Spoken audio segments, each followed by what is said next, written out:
Shri Chandrashekhar please. धन्यवाद सभापति महोदय, आपने मुझे वित्तीय विधेयक पर बोलने का मौका दिया। किसान मजदूर रात में थक के सो जाते हैं, सपने में देखते हैं कि जीवन बदल रहा है, गरीबी खत्म हो रही है। सुबह जब आँख खुलती है तो लगता है वापस झुका तू है। ऐसा ही इस बार का बजट गरीबों के लिए था। महोदय, मैं अपने क्षेत्र से शुरुआत करूंगा। मेरा क्षेत्र नगीना बाढ़ प्रभावित है, कोई चर्चा नहीं हुई। किसान आम आदमी परेशान है, कोई चर्चा नहीं हुई। गन्ना मिल समय पर पैसा नहीं देती है।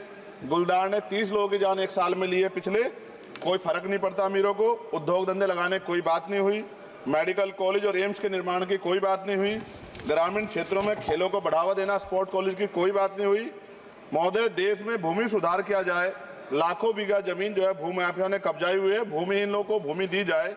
बिजली के दाम में कटौती की जाए, गरीबों को कम दाम पे जो है बिजली उपलब्ध कराई जाए।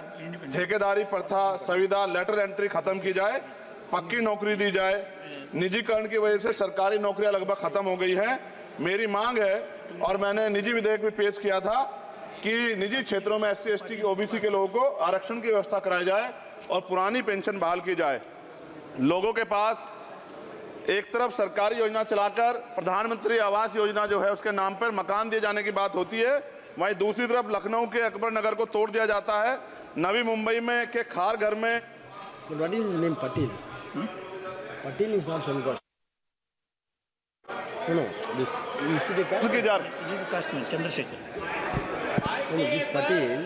माइक नहीं है सर, This one, बंद कर रहे हो sir? independent. This is independent. आ गया। धन्यवाद। हमारे लोग सर आर्थिक रूप से बड़े कमजोर हैं और 2 अप्रैल 2018 के मुकदमों के लिए कई बार सरकार से बात हुई, वापस नहीं हुई। उनको वापस कराया जाए। भीमा को वकीलों को बहुत पैसे लगते हैं सर। भीमा कोरे गांव में 3000 लोगों पे मुकदमे हुए थे महाराष्ट्र में, वो वापस नहीं हुए। पुणे में दीक्षा भूमि जो हमारा गौरव है, उसका वहाँ पार्किंग बना के उसको अपमानित किया जा रहा है, इसको बंद कराया जाए। पेट्रोल पंप के जो डीलर्स मार्जिन है वो 2017 से नहीं बढ़ा सर, इसका असर ग्राहकों पे पड़ता है। इसका असर जो है पेट्रोल पंप के नेटवर्क सुचारू रूप से चलाने पे पड़ता है। डीजल मार्जिन की बढ़ोतरी ना होने से हजारों कर्मचारी, लाखों कर्मचारी जो वहाँ काम करते हैं उनके जीवन पर असर पड़ रहा है। सहारा का में 10 करोड़ जमाकर्ता का लाखों करोड़ों रुपए जमा है। कंपनी बंद हो जाने के कारण 10 लाख से ज्यादा एजेंट बेरोजगार हो रहे हैं, नौकरी कहीं है नहीं। भुगतान ना होने के कारण जमाकर्ताओं के द्वारा एजेंट पर जबरदस्ती भुगतान कराने का दबाव बनाया जा रहा है, जिसके कारण 5000 से ज्यादा एजेंटों ने आत्महत्या कर ली है।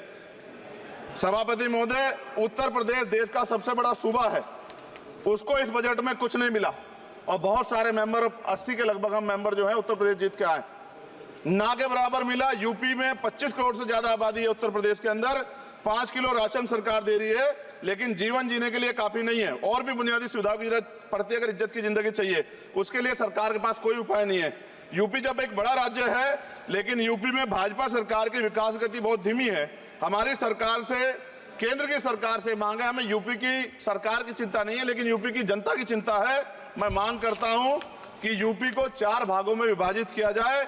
डॉक्टर बाबा साहब अम्बेडकर ने कहा था 1995 में, उनकी बुक है थॉट्स ऑफ लिंग्विस्टिक स्टेट, किताब में कहा था राज्य जितना छोटा होगा, राज्य की प्रगति उतनी होगी, जनता को रोजगार मिलेगा और जनता का जीवन संपन्न होगा। मोदी, एक बात मुझे आपसे कहनी है, आपने भी ये विषय उठाया था जब आप अपनी बात रख रहे थे, किया गया सुप्रीम कोर्ट के जरिए।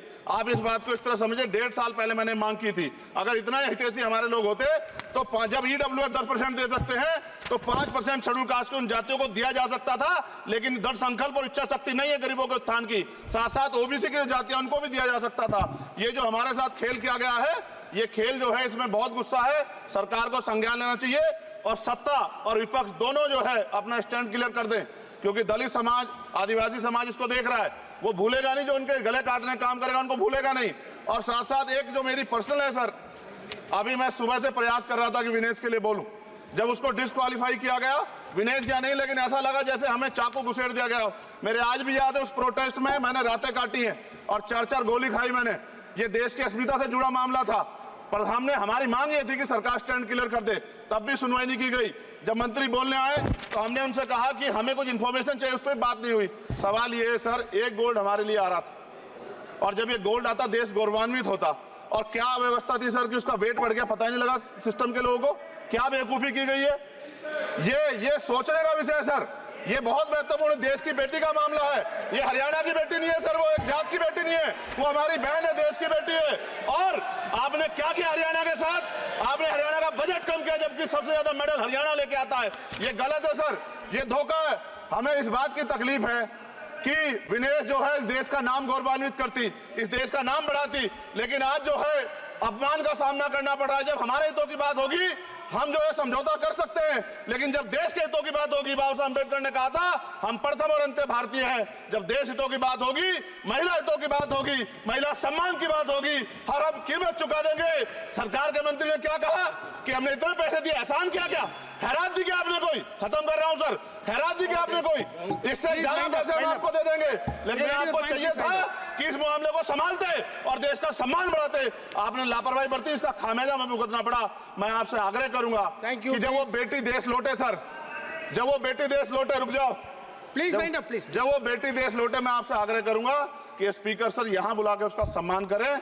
हम सब लोग, वो देश की बेटी है सर, देश के लिए गोल्डन गर्ल है वो, उसका सम्मान यहां किया जाए सर, हमें चाहते हैं। बहुत बहुत धन्यवाद, आपने बात रखने का मौका दिया।